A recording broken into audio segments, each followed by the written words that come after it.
You're stuck. You're not overthinking. You're addicted to control. And the more you try to fix everything inside your head, the worse it gets. Because your mind doesn't actually want answers. It wants certainty.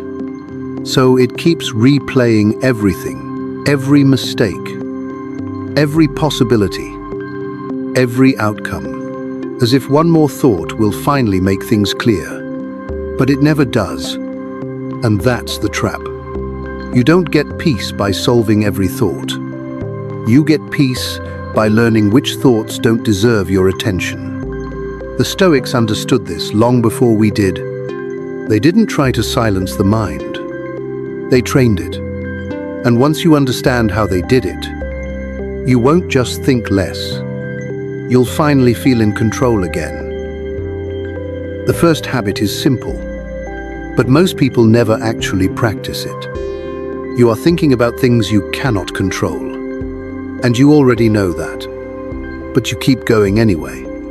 There was a moment recently, maybe small, maybe insignificant on the surface, where something didn't go the way you expected. A message wasn't answered the way you hoped. A plan shifted without warning. Or someone responded in a way that felt off. And instead of moving on, your mind stayed there. It kept pulling you back into it. You started replaying it, adjusting it, imagining how it could have gone differently, what you should have said, what they might have meant, what this could lead to next. And the longer you stayed in it, the heavier it became. Not because the situation changed, but because you kept feeding it attention. You weren't solving anything. You were circling it, again and again. And that's where most people lose control. Not in what happens to them, but in what they choose to keep thinking about. Because the truth is, most of what you think about has no outcome you can influence. You cannot control how someone feels. You cannot control what already happened. You cannot control how something will unfold tomorrow. But your mind treats all of it like a problem that needs to be solved right now. And that creates pressure. Constant pressure. Because you're trying to control something that doesn't respond to control. And the more you try, the more frustrated you become. Until eventually, it doesn't even feel like thinking anymore. It feels like being stuck. This is where Stoic thinking becomes practical. Because it forces a question most people avoid. Can you act on this? Right now? Not later. Not hypothetically. Right now? If the answer is no, then continuing to think about it is not awareness. It is self-inflicted pressure. And once you see that clearly, something changes. You stop treating every thought like it deserves your time. You stop chasing clarity in places where clarity doesn't exist. You stop giving energy to things that give nothing back. And instead, you narrow your focus to what you can actually do, to what you can actually change, to what is actually in front of you. Because control is not about thinking more. It is about directing your attention with precision. And the moment you do that, the noise starts to fade. Not because your mind is empty, but because you finally stopped feeding what you cannot control. If you cannot act on it, let it go. Not later. Now. The second habit is harder to accept. You are holding on to things that were never yours to control. Not in theory, in practice. And it shows up in ways that look small, but slowly take over everything. You check your phone again. Not because there is something new, but because you want a different response. You revisit a conversation, not to understand it, but to reshape it into something that feels better. You try to read between lines that were never meant to be clear, and without noticing it, you start building a version of reality that only exists in your head. Because the real one isn't giving you what you want. That's where it begins. You don't let go. You adjust. You reinterpret. You hold on tighter. And the tighter you hold, the more your mind convinces you that this matters more than it actually does. That you just need a little more clarity, a little more time, a little more thinking. But nothing changes. Because you're not solving a problem. You're resisting a fact. Some things are not unfinished. They are just not yours anymore. And that's the part most people refuse to accept. They keep searching for closure in places where closure was never offered. They keep trying to understand people who have already moved on. They keep waiting for an explanation that may never come. Not because they need it, but because letting go feels like losing control. And control feels safer than uncertainty, even when it's false. So the mind keeps going. It replays. It questions. It reopens what should have been closed. Not once, not twice, but again, and again, and again. And every time it does, it pulls you back into something that no longer exists. That's the cost. Not just time, but attention, energy, presence. You are here, but your mind is somewhere else, trying to resolve something that cannot be resolved. This is where Stoic thinking cuts through the noise. It doesn't ask how you feel about it. It asks something simpler. Is this still within your control? Not emotionally, not conceptually. Actually, if the answer is no, then holding on is not awareness. It is attachment, and attachment keeps you stuck. Not because the situation is complicated, but because you refuse to release it. Letting go is not passive. It is a decision. A precise one. You stop revisiting. You stop rewriting. You stop searching for meaning where there is none. Not because it's easy, but because continuing costs more. And once you see that clearly, the grip weakens. Not all at once, but enough. Enough to step back. Enough to redirect your attention. Enough to move forward without needing resolution. Because not everything needs to be understood. Some things only need to be released. And the longer you delay that decision, the longer you stay connected to something that has already ended. Let it go. Not when it feels right. When you realize it's no longer yours. The third habit is subtle. And that's why most people never notice it. You are constantly responding to your own thoughts. Not occasionally. Constantly. There are moments during the day when nothing is actually wrong. Nothing is demanding your attention. And yet your mind doesn't stay still. It searches for something to process. A memory, a detail, a small interaction from earlier. And once it finds it doesn't just observe it, it engages. You replay what happened. Then you respond to it. Then you adjust your response. Then you question whether that response was right. And without realizing it, you've created a loop that didn't exist before. What started as a single thought becomes a sequence, then a pattern, then a habit. And it feels productive. It feels like you're figuring something out.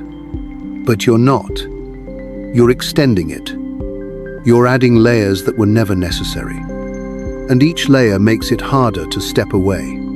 This is where the weight comes from. Not from the original moment, but from everything you continue to attach to it. Every explanation, every imagined version, every silent argument you carry out in your head. You turn something brief into something that follows you for hours, sometimes longer. And the more you participate in it, the more natural it feels, until you don't even notice the difference between thinking and reacting. Everything becomes immediate. A thought appears, and you answer it. Another follows, and you continue. There is no space in between, no pause, no distance, just a continuous stream of internal noise. And over time, that noise becomes your baseline. You get used to it. You live inside it. But that doesn't mean it's necessary. This is where the shift begins. Not by forcing silence, but by refusing to continue the conversation. A thought appears. You notice it, and instead of responding, you leave it there, incomplete, unresolved. At first, that feels uncomfortable, like you're ignoring something important, like you're missing a step.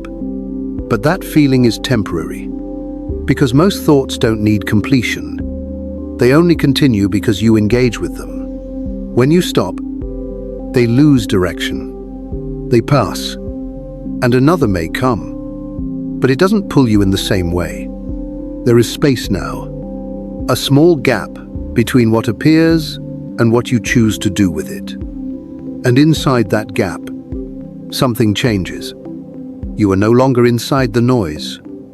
You are aware of it, without needing to follow it. That's the habit. Not controlling what you think, but deciding when to stop participating. Not fewer thoughts, just less involvement. And over time, that is what makes the mind quieter. The fourth habit is where most overthinking actually begins. You are waiting to feel certain before you act. And that moment rarely comes. There are situations where the decision in front of you is not impossible. It's just unclear. You don't know exactly what will happen. You don't know if it will work. You don't know if it will backfire. And instead of moving forward, you pause. You think a little more, then a little more, then just one more time. Because it feels responsible. It feels careful. It feels like you're trying to avoid mistakes. But what you're really doing is delaying action in exchange for a level of certainty that doesn't exist. And the longer you wait, the heavier it becomes. Not because the situation is changing, but because your mind is adding more possibilities, more outcomes, more scenarios, some realistic, most unnecessary. And now you're not choosing between two options. You're choosing between 20, and none of them feels safe enough. This is where people get stuck. Not because they don't know what to do, but because they're trying to eliminate all risk before they begin. And that's not how anything works. You will not have full clarity. You will not have perfect timing. You will not feel completely ready. And waiting for that moment only creates more hesitation. The Stoics approached this differently. They didn't wait for certainty. They accepted uncertainty as part of the process, not as a problem to solve, but as something that is always there. Because once you accept that you don't control the outcome, something shifts. You stop trying to predict everything. You stop rehearsing every possible scenario. You stop treating action like something that requires permission from your thoughts. And instead, you move with incomplete information, with partial clarity, with the understanding that not everything can be known in advance. And that's enough. Because progress doesn't come from perfect decisions. It comes from decisions that are made and adjusted and improved over time. Not in your head, but in reality. So the next time you feel stuck, not because you don't know what to do, but because you don't know what will happen, recognize what's actually holding you back. It's not confusion, it's the need for certainty. And that is something you will never fully satisfy. So stop waiting for it. Act without it, and let clarity come after. The fifth habit is uncomfortable to face. You already know what to do. You just haven't done it. And instead of acting, you think. Not once, not twice, but repeatedly. You plan, you organize, you prepare, you wait for the right moment. You tell yourself you're being careful, that you're making sure it's done properly. But underneath all of that, there's hesitation. Because action carries risk. Action exposes you. Action forces a result. And thinking feels safer. Thinking gives you the illusion of progress without the cost of failure. So you stay there. You refine the idea. You adjust the approach. You imagine different outcomes. You tell yourself you'll start soon, just not yet. And time passes. Nothing changes. Not because you lack direction, but because you replaced movement with analysis. This is where overthinking becomes a form of avoidance. Not obvious, not intentional, but effective, because as long as you are thinking, you don't have to face reality. You don't have to deal with results. You don't have to see what actually happens. You stay in a controlled space, inside your head, where everything can still be adjusted. But outside, nothing moves. And that's the cost. Not confusion, stagnation. You stay where you are, while convincing yourself you're getting closer. The Stoics did not rely on extended thinking. They relied on action. Not perfect action. Not fully prepared action. Just action. Because they understood something simple.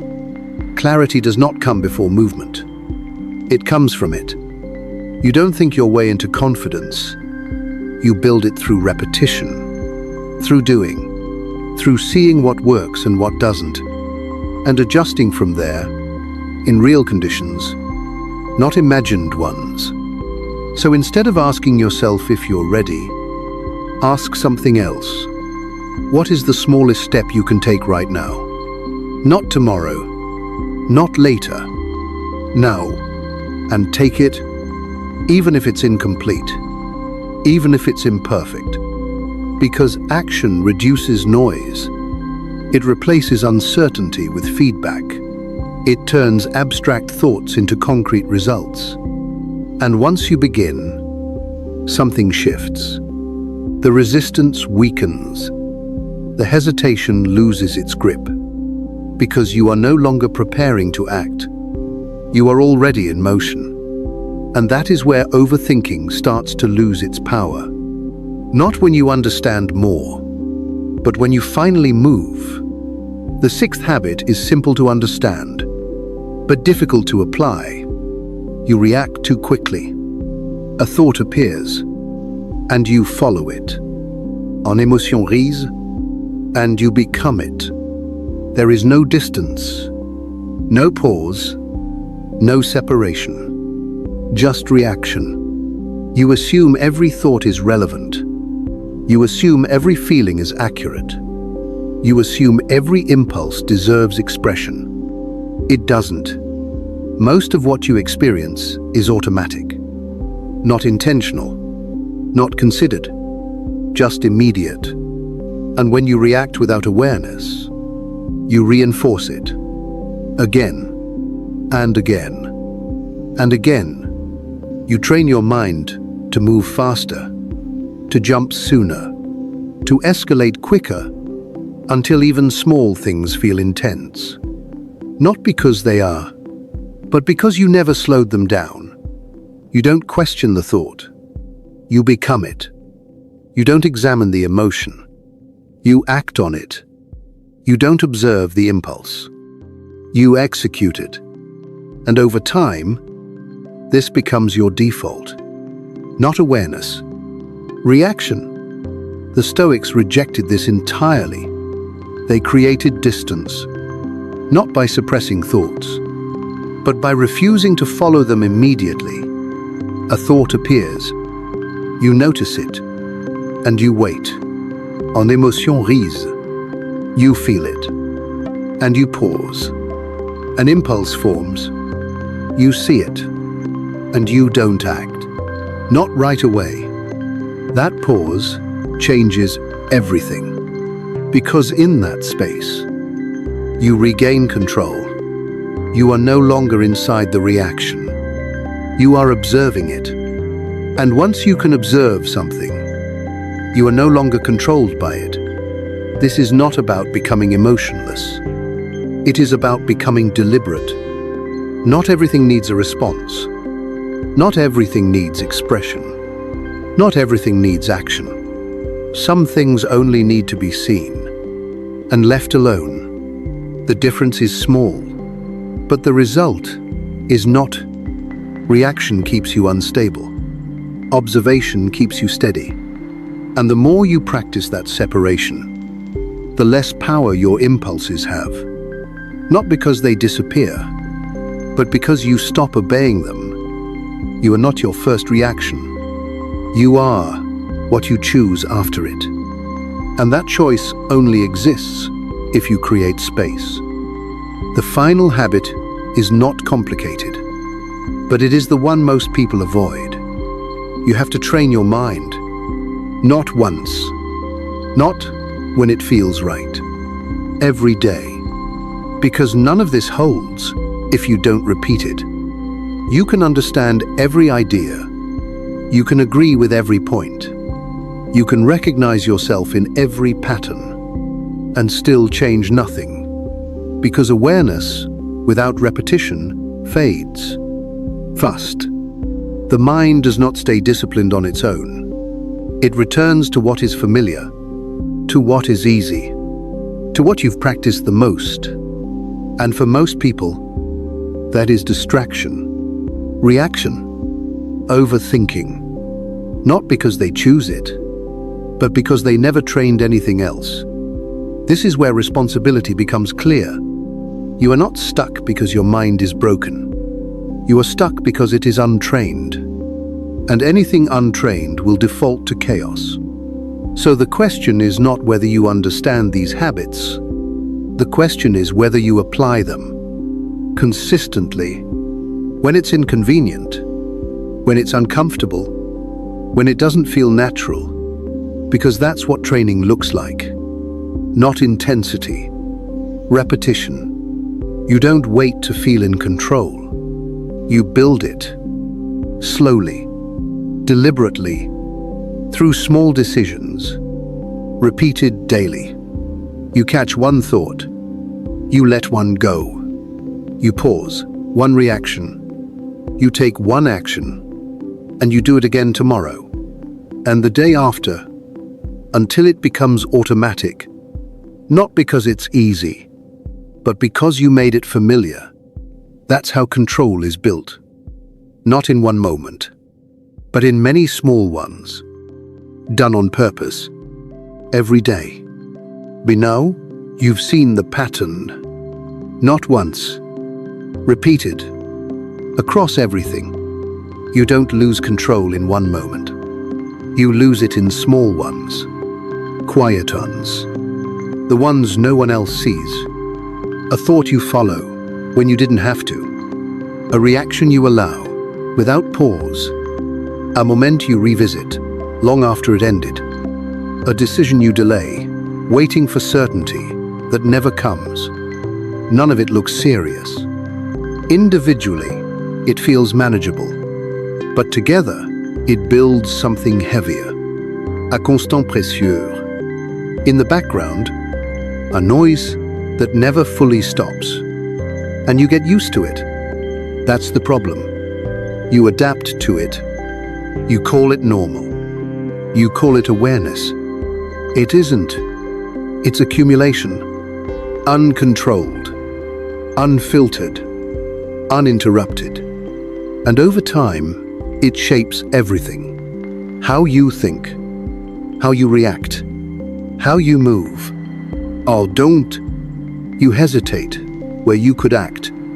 You replay what no longer exists. You respond to things that don't require a response. And slowly, your world becomes smaller. Not outside, inside. Because your attention is constantly pulled away from what is real. into what is imagined. And the more that happens, the less control you actually have. Not because something is wrong with you, but because you never interrupted the pattern. You let it continue. You let it repeat. You let it define your baseline. And now, it feels automatic. But it isn't. It continues because you keep participating. Again, and again, and again. This is not one mistake. It's a system built slowly, maintained daily. And unless something changes, it will continue the same way. Tomorrow, the Stoics didn't stop at seeing this. They trained against it. Deliberately, systematically, they developed specific methods to discipline the mind, to sharpen reason, to change how reality is interpreted before it turns into reaction. Not abstract ideas, not motivation, methods, repeatable, practical, 7 of them, each designed to reduce noise at the source and to move toward a state they called Ataraxia. Not comfort, not escape, but a mind that remains steady, even when everything else is not. That comes next. If you choose to go further, for now, nothing here needs to be softened. You've seen enough. What you do with it is not unclear. It's a decision, and it will show